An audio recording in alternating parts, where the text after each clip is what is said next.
Under Article 9 of the Convention on Civil Aviation, each contracting state has the right, for the reasons of military necessity or public safety, to prohibit the aircraft of other states from flying over certain areas of its territory, and to establish procedures for the interception of aircraft flying over that territory.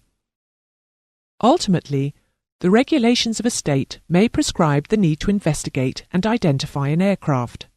Thus, it may become necessary to lead an aircraft of another state away from a particular area, or require it to land for security reasons at a designated aerodrome. Adherence to flight plans and maintaining a listening watch on the appropriate air traffic frequencies make the possibility of interception extremely rare. In formulating such policies, states are to recognise that to ensure general safety in the air, any visual identification signals are to be made in accordance with Appendix 1 to Annex 2 of the Chicago Convention.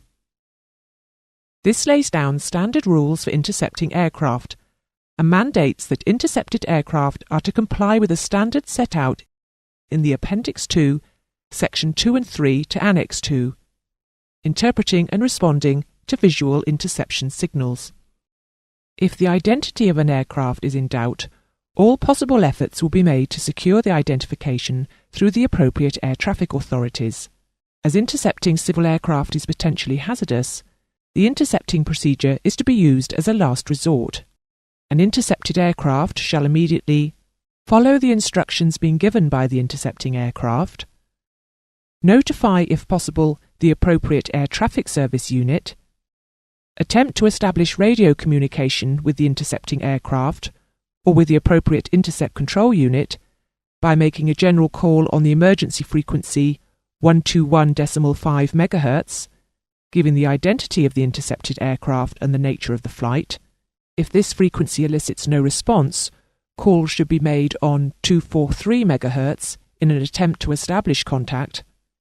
If equipped with SSR, then select Mode A, code 7700, or any other code that you are instructed to.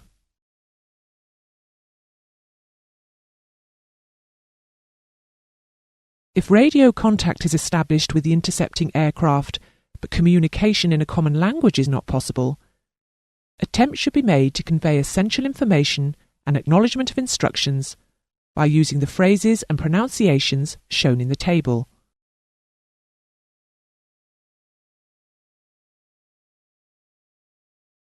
It is a requirement of international law that aircraft engaged on international flights must carry the interception tables. Clearly, the intention is that if intercepted, one can refer to the tables.